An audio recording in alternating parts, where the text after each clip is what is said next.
3 reasons why self-care should be a priority. Ask most people what self-care means to them and they will stare at you blankly. The very concept of taking specific time to look after yourself is extremely alien to many of us, and it's something that is overlooked all too often as a result. We have enough to do without all this self-care jumbo. Well, I'm here to tell you that this is precisely the wrong attitude. So listen up and let's discuss the crucial reasons that self-care should be an absolute priority. It's critical for your mental health. Mental health is something that more and more people now struggle with. The modern pace of life is simply too demanding for many, which results in anxiety, stress, depression, and many other issues. If you wish to keep up with this fast pace of living, and if you wish to perform your best without incurring lasting consequences to your health, then you need a stable foundation upon which to build. Think of self-care like vitamins, during a time when you're constantly surrounded by opportunities to get ill. It teaches you compassion for others. Compassion for others starts with compassion for yourself. This is something that many people don't understand, instead assuming that the two are unrelated.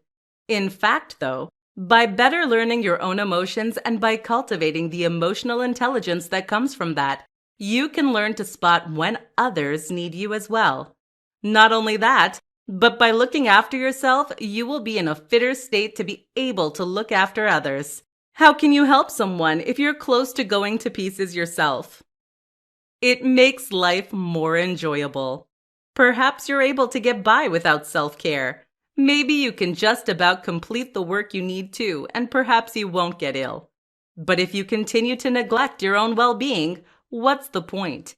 If life is simply a matter of bearing the worst until it's all over, what are you getting from it? The truth is that whoever you are, you have the capacity to be happy and contented right now. You don't need to be rich or even debt-free. You just need to give yourself time to be happy. You just need to give yourself the chance to enjoy the present moment. When you learn to do that, you'll find that life is imbued with so much more meaning. How's that for essential? 4 easy self-care tips that can drastically boost your mood. If you get home from a day at work and find yourself in a miserable mood, then you have 2 options. Stay that way or do some work to cheer yourself up. One of these options will result in a more productive and enjoyable evening. This is where self-care comes in.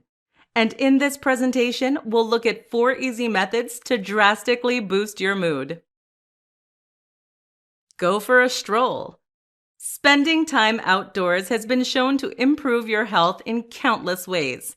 These range from enhancing the production of numerous mood-boosting hormones via the action of vitamin D, to supporting the health of our healthy gut bacteria. Walking helps to relax the mind and encourages creativity and feelings of contentment. Have a healthy snack. When we eat, we release feel-good hormones like serotonin and dopamine. This can help to immediately boost our mood, while increasing our blood sugar will prevent a rise in the stress hormone cortisol. Eat chocolate, and this will be a short-lived high, as the sugar spike will soon rebound and you'll end up feeling guilty. Conversely, though, if you eat a healthy snack, you'll get the added bonus of lots of vitamins and minerals that can even further enhance your mood for the long term. Meditate. Meditation helps to train focus, concentration, and mindfulness. What's more is that it provides you with a way to escape any stressful or upsetting emotions. Think of meditation as a place that you can go to whenever you need to. Call a friend. Calling a friend is one of the best ways to improve your mood.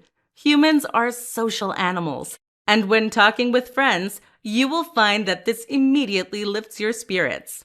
A friend can talk you through anything difficult you're going through, or distract you with jokes and stories.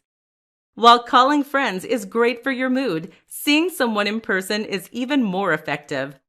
Studies show that just looking at photos of people's faces can cause the release of many happiness hormones. If you find that you do all these things and you still can't get yourself out of the bad mood, then you should see someone who can help you deal with your issues. Anger or depression are not problems in themselves.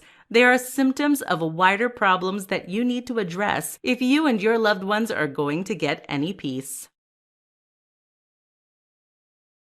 4 ways journaling makes you happier and more fulfilled. Journaling is a simple act and something many of us might have done as children. As we get older, we often feel we don't have time for journaling, and we drop the habit.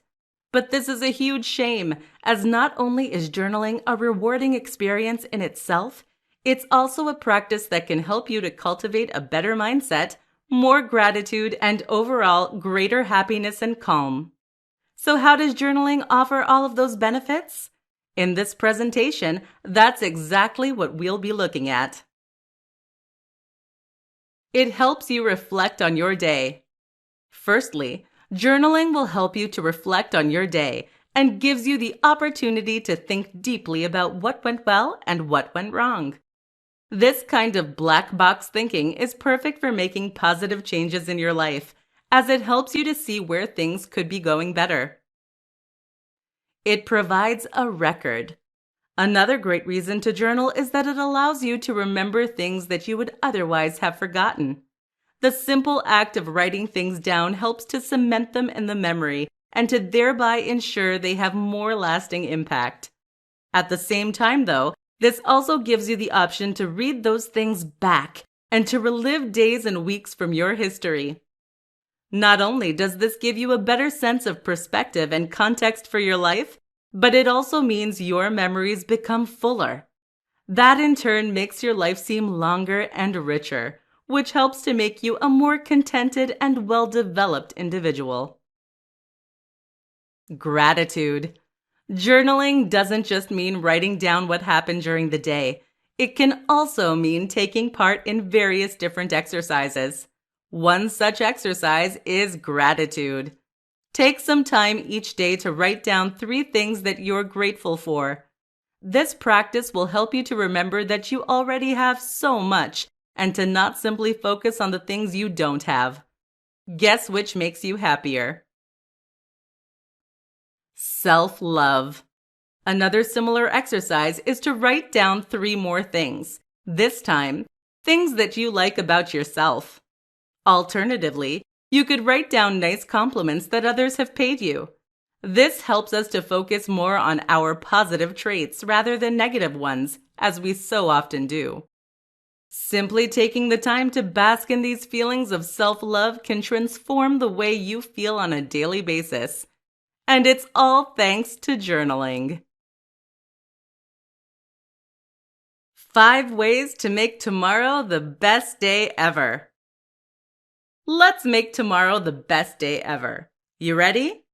No matter whether you have a day off or whether it's a regular work day, with the right attitude, you can make tomorrow brilliant. In this presentation, we'll look at 5 ways to make that happen. 1. Get up with time to spare. First, you need to get up with time to spare. That doesn't mean getting up at the crack of dawn. Just waking up with enough time to enjoy a slow breakfast. This is something many of us fail to do and instead end up rushing out the door and starting our day feeling flustered and stressed. Getting up with time to spare will mean having time to do something you enjoy and to savor it. This makes a world of difference. 2. Dress impeccably. Dressing well can make a huge difference to your day. It means you'll look your best, which changes the way you project yourself and the way that others treat you. It also means that you will get to experience the feeling of indulging and treating yourself, of wearing high-quality materials. For the best day ever, you need to be in your best threads. 3. Exercise and meditate. Both these things can put you in a better headspace. What this does is it means that everything else that follows will be easier to cope with and will be more enjoyable. You can do both at the start of the day or find opportunities later throughout the day. 4. Take a stroll. Going for a walk means giving yourself time to just think and let your mind wander, which is hugely rejuvenating. The light exercise will trigger the release of feel-good hormones and you'll generally be more relaxed. Moreover, the way the light and cool breeze can affect your health and mood is also profound. You can walk in the morning, during a lunch break, or in the evening. The later can be a great way to unwind after a long day, and you can even stop somewhere for a drink. 5. Have you time. You time means taking a moment out of your day in order to focus on yourself and do something you enjoy. That should mean reading a book, watching a film or show, or generally doing anything that you actually enjoy. 5 ways to nourish your mind, body, and soul. We all know that we need to nourish and feed our stomachs, and most of us try to eat well to that end. But what are you doing to nourish your soul? What about your mind and your body? We are more than just walking stomachs, and as such, we need to fuel our spirits in just the same way. This presentation will show you 5 ways you can do that, so that you can experience just how much better you feel when you actually start looking after yourself. Who would have thought? Take a warm bath. Taking a warm bath is one of the go-to moves when it comes to indulging and pampering. This is a great way to relax muscles, to unwind, and look and feel generally better. Run a warm tub, pour in some bubbles, and then just enjoy soaking while listening to relaxing music or burning scented candles. And relax. Go for a walk in nature. A nature walk can help to clear your mind, and the sights of greenery can encourage relaxation and creativity. Did you know that many famous thinkers had their best ideas on nature walks? Not only that, but sunlight helps trigger the production of vitamin D, which improves your sleep, your hormone levels, and even your gut bacteria. Call a friend. There are few things that can raise your spirits like speaking to a good friend. This is one of the best cures when you're in a funk, so don't be afraid to pick up the phone for a chat. Do a good deed. Doing good deeds stimulates the release of huge amounts of feel-good hormones. What's more is that these feel-good hormones actually hang around, more than they do when we do things that offer short-term gratification. So do something good for someone else, and you'll find it helps to nourish your soul and drastically improve your mood. Everything else you do from this point will seem that little bit happier. Pet a dog. Petting a dog is a great way to encourage even more endorphins. This is partly due to the action of petting and partly due to their constantly happy nature. But you know what else? Pets are always there for you, and they are always happy to see you. That's pretty darn uplifting. If you can, then getting a dog or a cat is a great way to boost your morale. 7 quick self-care tips for relieving stress and anxiety. Feeling stressed? Join the club. It seems that these days feeling stressed is just about the default emotion for many of us. The problem is that we often don't know how to handle or control those feelings. That's a real shame, given just how simple and easy it really is to get feelings of stress and anxiety back under control. Listen up for 7 self-care methods you can use to raise your spirits. 1. Breathe. Breathing correctly is a powerful method for fighting anxiety. Look into something called belly breathing for an idea of how to do this. Another tip is to try using specific breathing exercises, such as the fourfold breath. You can learn many of these from yoga. 2. Take a warm bath. A warm bath provides a time to just relax and focus on yourself. Moreover, the warm water will relax your muscles, while any scented candles can further lull you into a state of calm. 3. Eat something wholesome. Eating triggers the release of serotonin. Very often, when we are very stressed, it is actually at least partly because we've not eaten recently. As such, our blood sugar is low and we have high cortisol. 4. Exercise. Exercising also triggers serotonin. It's also a great way of reminding ourselves that we are in control and that we can do something productive and healthy if we so choose. 5. Listen to upbeat music. Music can help to guide and shape your emotions. Upbeat music is particularly effective when it comes to stimulating a great mood and helping you to forget your troubles. 6. Talk to a friend. Talking to friends is an excellent way to improve your mood. Humans are social animals, and as such, we're wired to spend time with other people. Not only that, but a good friend can help talk you through your stresses, or at least distract you from them with some lighthearted chat. 7. Meditate. Meditation teaches you to rise above emotions that are dragging you down, and to take conscious control over your attentions and your mood.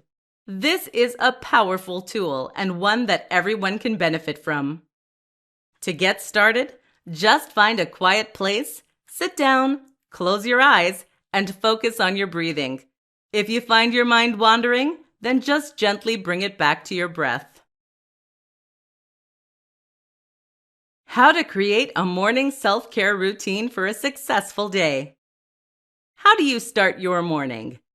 If it's like most people, then it probably involves being jolted awake by a blaring alarm, only to have to rush to work on your morning commute, pushing and jostling against hordes of angry people heading the other way. We start the day panicking that we're going to be late, and things get worse from there as we struggle with the pressures of work. If you're a stay-at-home parent, then your day is probably no less frantic, but even more isolated.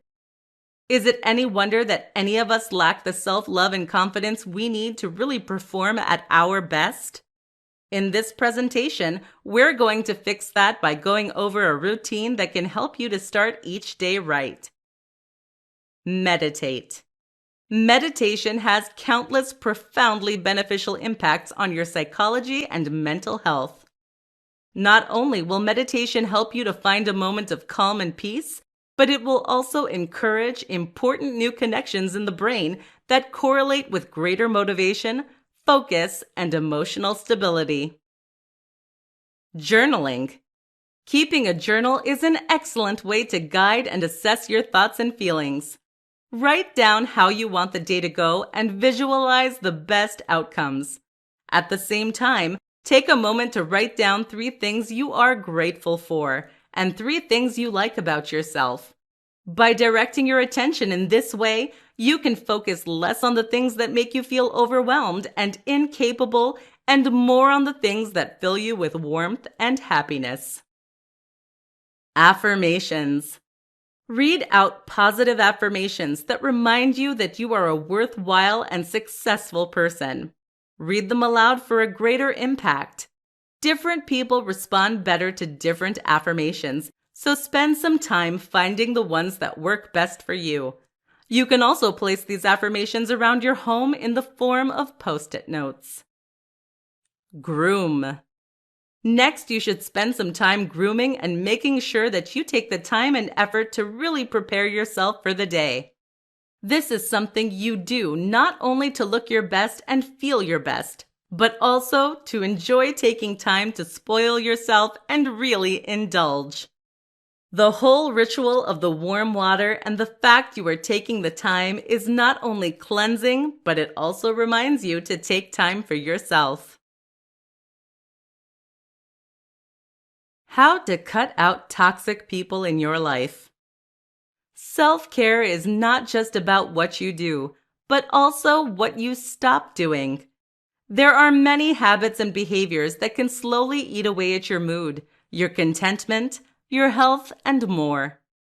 Taking sensible care of ourselves means learning to identify these things and to stop doing them. In this presentation, we'll be discussing one of the most harmful habits that many of us maintain: spending time with toxic people. So, what is a toxic person? Essentially, that's anyone who consistently makes you feel worse about yourself. Perhaps they're judgmental. Maybe they are unkind, or maybe they are selfish. Unfortunately, many of us continue to put up with such people simply because we have become used to their treatment of us, or perhaps out of a misguided sense of loyalty. Either way, this can eat away at your self-confidence, cause stress, and ultimately make you less happy and successful. The problem is how to get away from someone who is deeply ingrained in your routine. The first thing you need to do is to identify these people and to recognize that they won't change. Too often, we think that we can change people by changing the way we treat them. In truth, most people are very much set in their ways. It's unlikely they'll ever change, and certainly not through the influence of a friend or acquaintance. You simply can't afford to wait. With that out of the way, it might still be hard to completely stop seeing someone. If they work where you do, or if you have mutual friends, then it can be tough to go cold turkey, as it were. Instead, then, you might do better to simply create boundaries. If this person lets you down, then learn to stop expecting things from them. If they are unkind, then try to avoid alone time. You might have to see them in group settings, but you don't owe them anything, and there's no reason for you to spend time with them one-on-one. You have given this person chances, and you don't owe them anything. You can't fix them, so you mustn't let them harm you. Keep your interactions to a courteous minimal, and don't be afraid to coldly cut them off if they expect anything further. You'll find that life becomes much easier when you do. How to focus on the good things instead of the bad. Your mood doesn't just come down to what happens to you. It also comes down to how you choose to react to what happens to you. Here's an example. If you were to spot a lion hiding in the bushes and you believed that it was going to eat you, then you would experience a huge rise in stress hormones. Your heart rate would get quicker, you would sweat and shake, and generally, you would feel a lot worse. But if you saw that same lion and you thought you could get away or overpower it, then you might continue to feel calm and relaxed. The relaxation is more down to your psychology than it is the situation itself. But what if you never saw the lion at all? The problem is that in real life, many of us see lions where there are none, and thus we are in a constant state of panic. So what do? You train yourself to change your thinking and to focus on what's good. One way you can do this is with a practice called CBT, or Cognitive Behavioral Therapy. This shows us how to focus on our own thoughts and then to change their content. We do this by challenging those thoughts and beliefs and by changing the way that we react to them. Another useful tool is something called loving kindness meditation. This is a form of meditation that involves focusing on feelings of love and kindness directed toward yourself. In turn, that can help you to feel the kind of self-love that you might have been missing and to once again make it a part of your life. Mindfulness is a similar tool. This simply means being mindful of what you are focusing on and how you're feeling. By doing this, you can eventually learn to pick and choose what you allow to affect you. Journaling is the last tool we're going to look at today. Here, you write down thoughts and feelings that you want to remember. But in this case, we're going to write down things we are grateful for and things that we like about ourselves. The simple act of thinking about these and writing them down every day helps to cement them and make them seem more concrete. That way, we learn to appreciate what we have and who we are.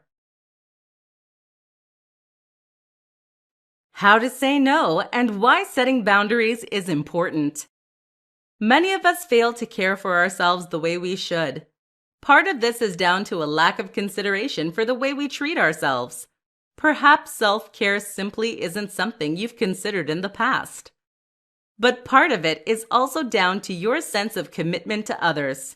That is to say that we often put ourselves second simply because we put everyone else first. And this is perhaps most apparent in our inability to say no. How many times have you been invited to an event that you don't have time or energy for, only to accept simply because you don't want to let that person down? Learning to say no is therefore one of the most important things you can do if you want to be happier with yourself and if you want to protect your mental health. Here's how to do it. Tip 1. Do it right away. Too often, we will put off the act of saying no because we can't bear to do it. This, of course, only makes it more of a shock to people when we tell them. Not only that, but it then hangs over us. So just bite the bullet and tell them. Oh, and don't say maybe only to then change your mind. This is what makes people think you are flaky, not the act of saying no itself. Tip 2. Don't make excuses. Do you want to come out tonight? No, sorry. My family are visiting, and also I have a cold, and also I have no money. No one buys these excuses, and it makes people think you don't want to spend time with them. Just saying no because you need some time to yourself is perfectly fine. What's more is that if you and your friends can be honest with each other and not place pressure on one another, then you can improve your relationships. Tip 3. Don't fret about it. Many of us don't want to say no because we fear that we'll never be invited out again, or because we think we'll hurt someone's feelings. In truth, the other person will likely think nothing of it, so don't worry about it. And if you are worried, then you can always just invite them out for coffee or drinks next time. That shows you're interested, so no harm done.